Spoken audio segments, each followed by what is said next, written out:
नमस्कार, welcome back. मी doctor Swati तुमच्यासाठी next step academy तर्फे पुन्हा एकदा घेऊन आलेली आहे. संस्कृत व्याकरणाचा हा नवीन व्हिडिओ आहे. यामध्ये आपण संधीचा एक मुख्य प्रकार ज्यावर नेहमी प्रश्न विचारले जातात ते डिस्कस करणार आहोत, यण संधीबद्दल. पण त्यापूर्वी मला तुम्हाला सगळ्यांना सांगायचं आहे की आम्ही नवनवीन व्हिडिओज, तुम्ही जे काही कमेंट करता, काही डाउट्स असतील तर त्याचे सुद्धा तुम्ही कमेंट बॉक्समध्ये टाकले तर त्याच्यासाठी आपण स्पेशल व्हिडिओ बनवूयात आणि तुम्हाला त्याचा रिप्लाय निश्चित मिळेल.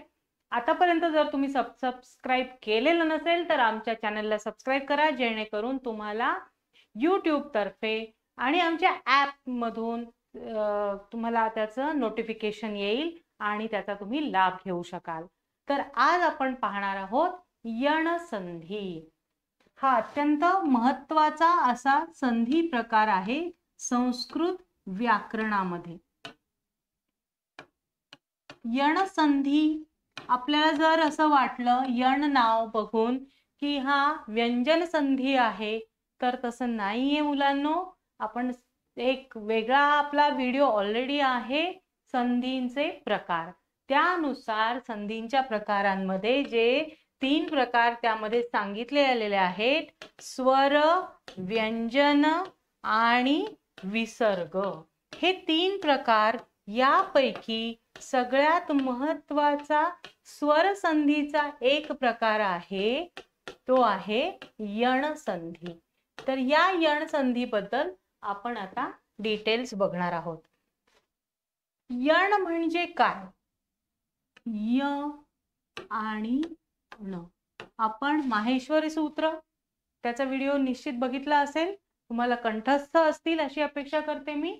तर यण म्हणजेच आपण पाहिलेलं आहे, हा यण हा काय आहे? प्रत्याहार आहे. आणि यामध्ये येणारे वर्ण जे आहेत ते य, व, र आणि ल. ठीक आहे.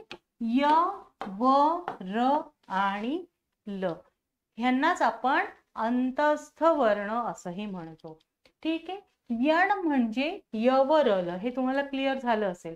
मग प्रत्येक संधीला ना एक विशिष्ट काय असतं? सूत्र असतं. संधीच्या नियम सांगणारं जे सूत्र असतं त्याला आपण संधी सूत्र असं म्हणतो. मग ह्या यण संधीचं सूत्र आहे इको यण, इको यणची. ठीक आहे.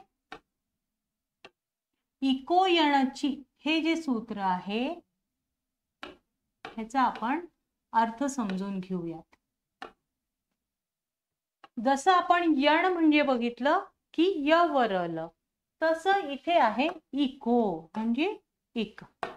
इको म्हणजे काही तो साऊंड नाही जो आपल्याला प्रतिध्वनी, म्हणजे हा तो इको नाहीये, तर इथे इक हा प्रत्याहार आहे.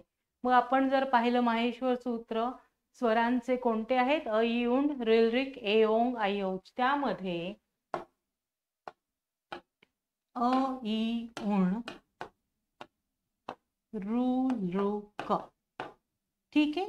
हे जे पहिलं माहेश्वर सूत्र आहे आणि हे दुसरं आहे.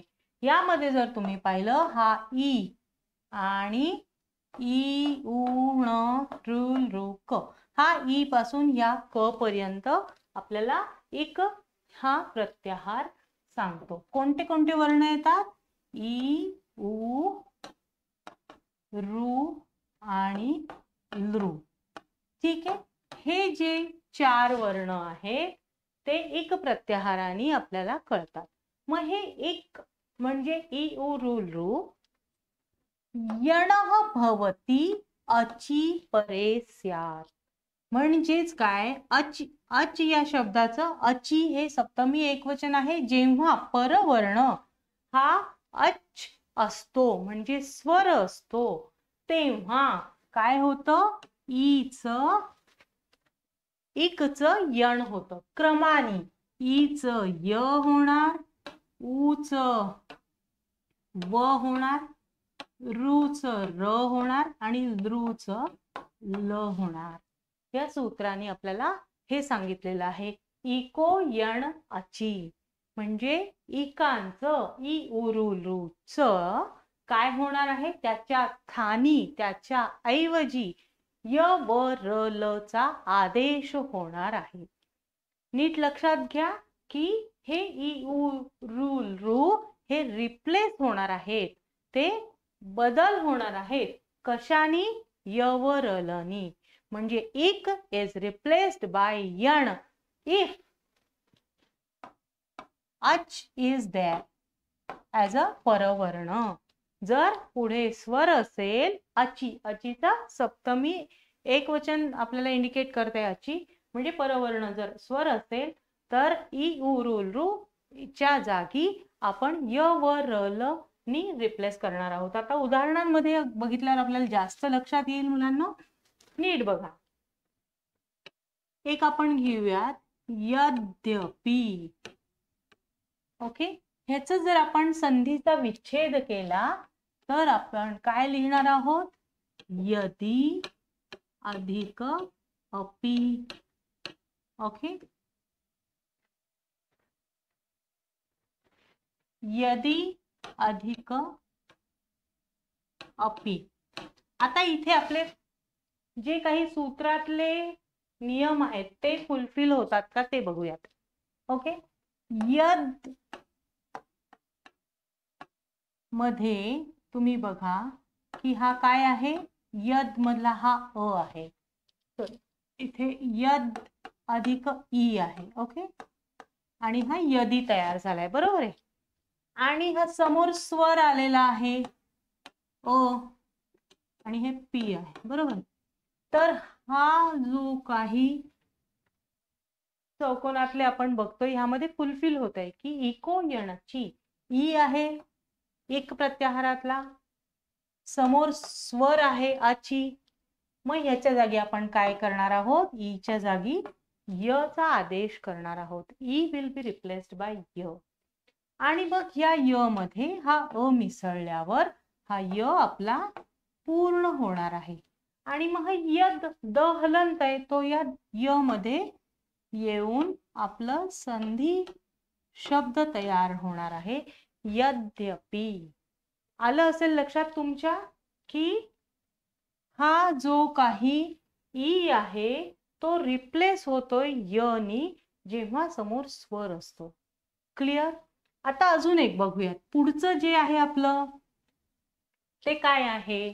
तर ई नंतर उ आहे.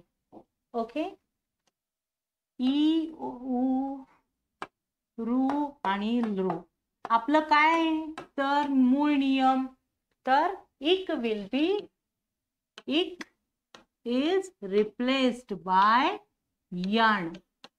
ठीक आहे, क्लिअर आहे.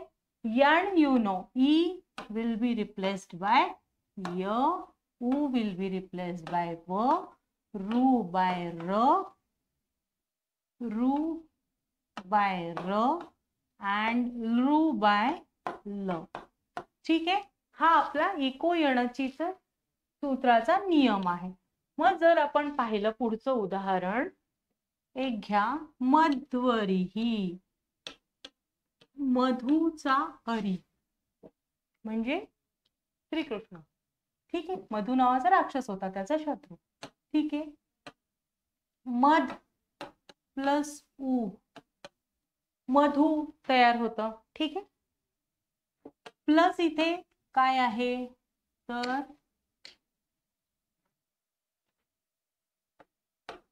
अरी. अरीचं आपण पाहतोय की हा अ काय आहे? स्वर आहे.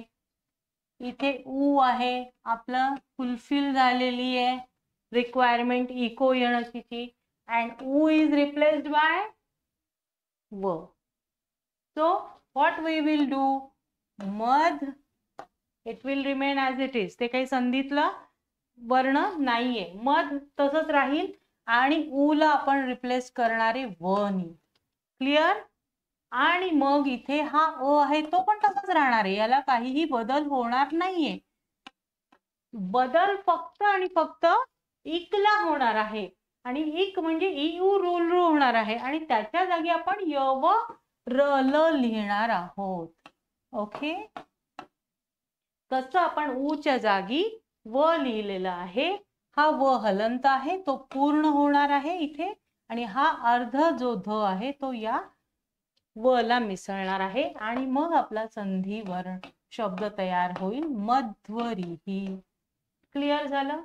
आता तुम्हाला मी सांगू इच्छिते, आमच्या नवीन ह्या बॅचेस लॉन्च होत आहेत आणि खास तुमच्यासाठी, तुमच्या डिमांड असल्यामुळे आम्ही फक्त संस्कृतच नाही तर पदार्थ विज्ञान आणि शरीर क्रिया विज्ञान, फिजिओलॉजी आणि पदार्थ विज्ञान ह्या दोन्हीच्या बॅचेस खास तुमच्यासाठी लॉन्च करत आहोत.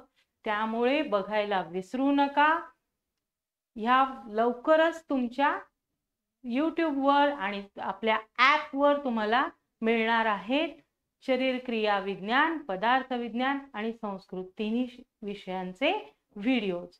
So do subscribe and don't forget to like our channel. Thank you.